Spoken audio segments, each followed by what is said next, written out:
48 loss of power.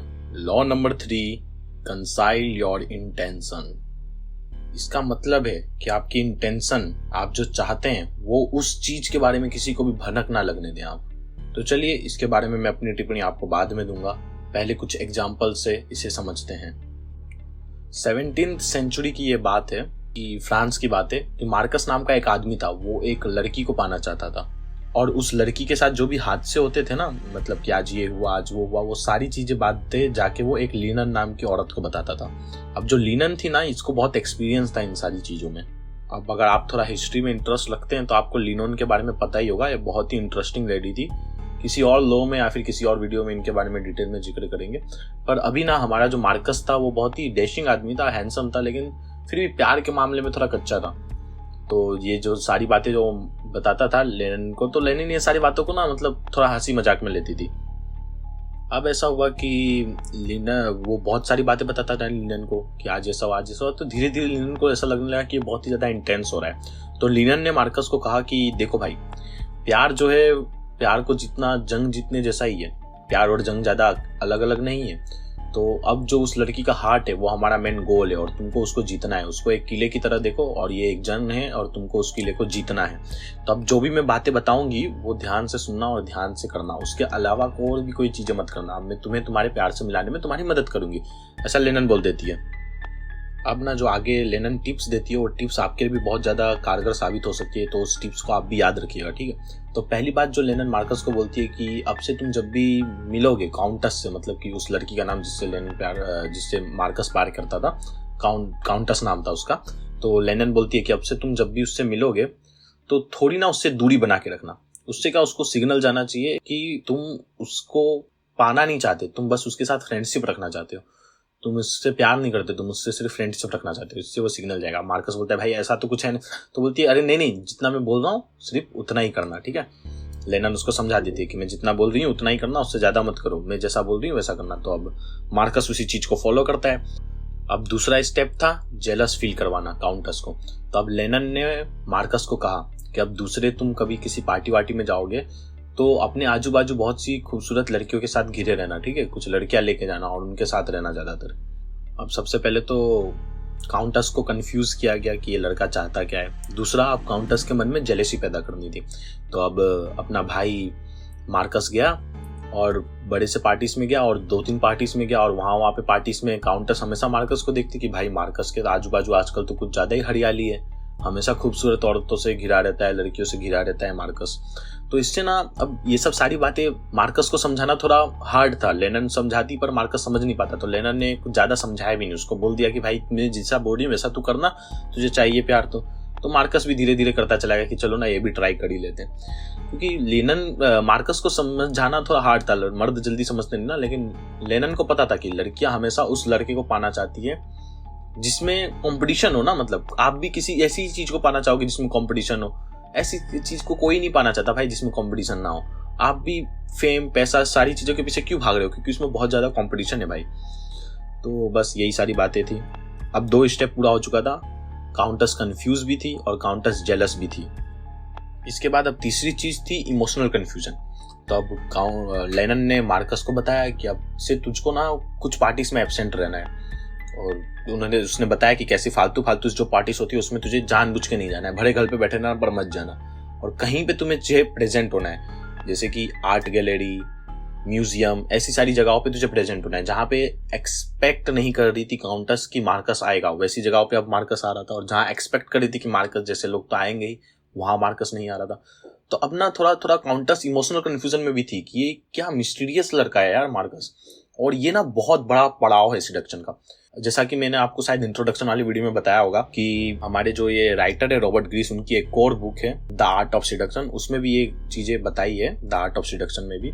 तो ये ना बहुत ही पावरफुल चीज है कि किसी को इमोशनली कंफ्यूज कर दो, वो मिस्टीरियस अपनी बनाए रखो, लोग तुम्हारे बारे में सोचें, ऐसा करो। अब ना मैंने आपको कहा ना कि लेनन के ऊपर खुद एक अलग वीडियो डिजर्व करता है। तो लेनन बहुत ही नेक्स्ट लेवल औरत थी, तो उसके ना बहुत से सूत्र थे जिससे उनको पता चला था कि ये सारे रूल्स जो उसने अपनाए हैं, फील करवाए हैं मार्कस से, उसका असर हो रहा है काउंटस पे। क्योंकि अब काउंटस ज्यादा ध्यान दे रही है मार्कस पे। अब मार्कस के किसी जॉक पे काउंटस कुछ ज्यादा ही हंस देती है। अब मार्कस सारी पार्टीज में काउंटस अब सारी पार्टीज में मार्कस को ढूंढती रहती है कि मार्कस आया कि नहीं आया। अपने फ्रेंड्स से काउंटस बात करती रहती है कि भाई तूने देखा मार्कस ने ये किया, भाई तूने देखा मार्कस ने वो किया, ऐसी सारी बातें। तो अब लेनन समझ चुकी थी कि अब कुछ ही दिनों की बात है, अब ये जंग खत्म होने वाली है, अब कुछ ही दिनों में काउंटस खुद ही अपने प्यार का इजहार मार्कस से कर देगी। लेकिन भाइयों एक गड़बड़ हो जाती है कि कुछ दिनों के बाद ही की बात है कि मार्कस काउंटस के घर में होता है और ये दोनों अकेले होते हैं। और ये लेनन का प्लान नहीं था कि ऐसा कुछ होगा, ये कुछ अनएक्सपेक्टेड सिचुएशन थी जिस वजह से काउंटस और मार्कस एक ही घर में होते हैं और वो घर में अकेले होते हैं। अब ना भाई अपना मार्कस जो था वो पिघल गया था, वो देख रहा था काउंटस अब कितना ज्यादा उसके साथ अच्छे से बात कर रही है। तो उसने सोचा कि यार फक लेनन, मतलब फक लेनन नहीं, मतलब उसने कहा कि छोड़ो यार लेनन की बातें, अब मैं काउंटस को बता ही देता हूँ कि मैं कैसे फील कर सकता हूँ, फील करता हूँ उसके लिए, इसके पहले कि वो मुझसे और दूर जाए, मेरे पास ही है अभी, तो इससे मैं मुझसे बता देता हूँ, अपने प्यार का इजहार कर देता हूँ ऐसा। अब ये सब सोच के मार्कस काउंटस को बता देता है कि काउंटस मैं तुमसे बहुत ज्यादा प्यार करता हूँ, मैं तुमसे बेइंतहा मोहब्बत करता हूँ और इसलिए ये सारी चीजें मैंने तुम्हारे लिए ही की। अब ऐसा बोल के मार्कस ने अपनी इंटेंशन को बता दिया काउंटस को। अब काउंटस का ना पूरा जो बना हुआ था एक ऑरा मार्कस के लिए, वो पूरा चकनाचूर हो गया। वो सोचने लगी कि यार ये तो वो लड़का है ही नहीं जिसे मैं पाना चाहती थी भाई, ये तो मतलब खुद ही प्यार का इजहार कर रहा है। और प्यार जैसे भारी शब्द सुन के एकदम सुन पड़ गई काउंटस और इतनी ज्यादा टूट गई ना मार्कस की, भाई ये क्या हो गया, मतलब मेरे को ये लोग ने सीड्यूस किया गया, क्या हो गया, इतना ज्यादा कुछ सोचने लगी और इतना कंफ्यूजन में बिना कुछ बोल रही हो उस घर से चुपचाप निकल गई। अब ऐसा टाइम आ चुका था कि काउंटस और मार्कस एक दूसरे से आंखें भी नहीं मिलाते थे, वो भी दूसरे रास्ते से निकल जाते। कई बार मार्कस ने काउंटस से मिलने की कोशिश भी की, पर जब भी वो उसके घर जाता तो उसको ये बता के भगा दिया जाता कि वो अभी काउंटस घर पे नहीं है।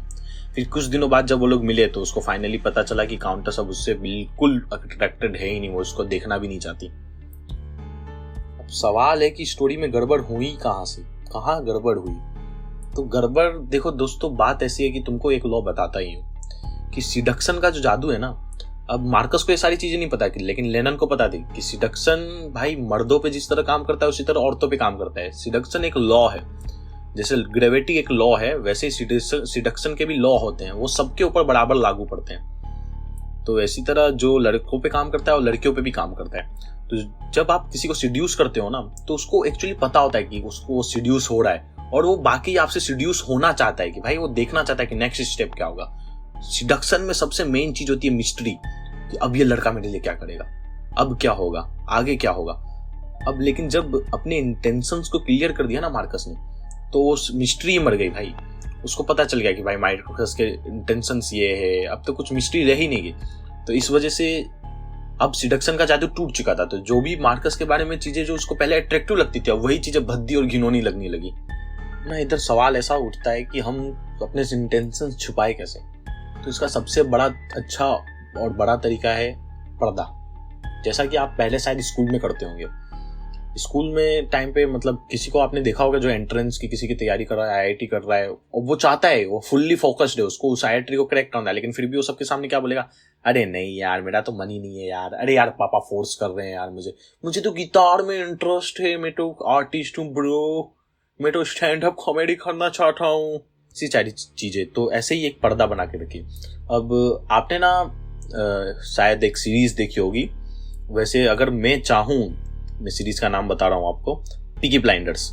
उसमें जो हमारा थॉमस सेल्वे कैरेक्टर था, उसका जो कैरेक्टर है ना यार, क्या कमाल का कैरेक्टर है।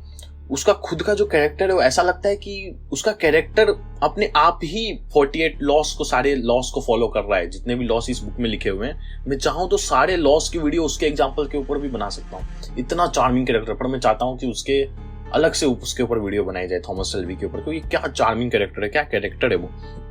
पर अगर आपने पीकी ब्लाइंडर्स देखी है और थॉमस सेल्वे के तो बहुत सारे फैंस है वैसे, थॉमस सेल्वे को देखा है तो आपने एक चीज नोटिस की होगी, थॉमस सेल्वे हमेशा शांत रहता है। उसके चेहरे पे कोई हाव भाव नहीं, कोई इमोशन ही नहीं होता, एकदम जैसे बुद्ध का स्वरूप हो ऐसा लगता है। Zero emotion in his face, कोई इमोशन नहीं होता, कोई रिएक्शन नहीं होता। कैसे हार्ड सिचुएशंस में होता है, लोग उसके गन पॉइंट पे होता है, फिर भी कोई रिएक्शन नहीं देता, एकदम नॉर्मल। अब इससे ना इस चीज को आप भी प्रैक्टिस कीजिए। इससे फायदा क्या होगा कि आप कैसे सिचुएशन में हो, आपके मुंह से, चेहरे से जाया नहीं होगा। आप अपने इंटेंशंस लोग ना आप ज्यादातर अपने चेहरे से बताते हैं। अब मैं किसी को गन पॉइंट पे रखूं तो उसकी तो फट जाएगी, वो तो एकदम डर जाएगा, मुझे तो पता चल जाएगा ना भाई कि क्या हुआ इसके साथ, अभी ये कितना डरा हुआ है। लेकिन ऐसा कब नहीं होगा? आपने थॉमस शेल्बी में देखा होगा, शायद सेकंड सीजन या फर्स्ट सीजन में, जब उसको किडनैप कर लिया जाता है, उसके सर पे बंदूक रखी जाती है, तो क्या आपको क्या लगता है वो घबराया नहीं होगा क्या? वो खुद भी इतना डरा हुआ था, लेकिन उसने अपना इंटेंशन जाया नहीं किया, अपने चेहरे पे नहीं आने दिया अपने हाव भाव को।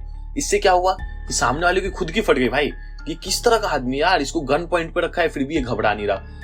और ना लिटिल सामने वाले को स्कैर करता है वो, कि कैसे उसको पता है कि तुम्हारी लड़की कितने बजे ट्यूशन जाती है, कितने बजे स्कूल जाती है, कैसे वो कुछ भी कर सकता है, और डराता है सामने वालों को, ऐसा फील करवाता है। उस टाइम उसके हाथ में कुछ कंट्रोल नहीं है, सामने वाले के हाथ में बंदूक है, वो जब चाहे तुम्हें गोली मार देगा, लेकिन तो भी फील करवाता है कि भाई यहाँ भी मेरे हाथ में बंदूक है। वो फील करवाता है वो लोग को कि भाई मेरे कंट्रोल में है पूरा सिचुएशन। तो जब आप अपने हाव भाव को कंट्रोल कीजिएगा ना, तो आप ऐसा फील करवा सकते हैं सामने वाले को कि सिचुएशन आपके कंट्रोल में, जबकि आप खुद ही अपने कंट्रोल में ना हो तो भी। इसलिए ये बहुत ज्यादा जरूरी है कि आप अपने ऊपर नियंत्रण रखें और ये सीखें, आप इस चीज को सीखें। अब इस वीडियो को ना मैं बहुत ही रोमांचक मोड पे अंत करना चाहता हूँ। आपको एक बात बताता हूँ कि आपने ना बहुत ही बड़े बड़े पॉलिटिशियन स्टार्स को देखा होगा कि वो बहुत ज्यादा दान वान करते हैं। ये फेक इंटेंशन है, अपना फेक इंटेंशन दिखाओ। अपना रियल इंटेंशन छुपाने का ये बहुत अच्छा तरीका है कि जो आपका इंटेंशन नहीं है उसी को दिखाओ लोगों को। जो भी चीज पब्लिक में आती है ना, लोग उसको सच मान लेते हैं, तो ऐसी तरह से इंटेंशन दिखाओ। तब आप तो कहोगे कि भाई टाटा ग्रुप्स जो है वो तो कभी ऐसा नहीं करती, वो वगैरह, मतलब और भी कई आप नाम लोगे, मैं नाम नहीं लेना चाहता। पर मुझे ये नहीं पता चलता कि भाई अगर वो लोग गुप्त दान करते हैं तो आपको पता कैसे चलता है कि वो लोग दान करते हैं? अगर दान गुप्त हुआ तो आपको पता कैसे चला कि उन लोग ने दान किया? तो ये ना बहुत ही नेक्स्ट लेवल गेम चल रहा है भाई दुनिया में। आपको नहीं पता कि पावर के लिए किस किस तरह के खेल चल रहे हैं इस दुनिया में। अब आप बोलोगे कि भाई तू तो बहुत ही मॉडल बातें करता है, तो चलो शायद यही वक्त है कि जब मुझे अपनी इस वीडियो रिकॉर्डिंग को रोक देना चाहिए। पर फिर भी इस वीडियो का अंत करना चाहूंगा इस एक कोट के साथ, the world wants to be deceived. मतलब ये दुनिया बेवकूफ बनना चाहती है मेरे दोस्त, बस बनाने वाला होना चाहिए।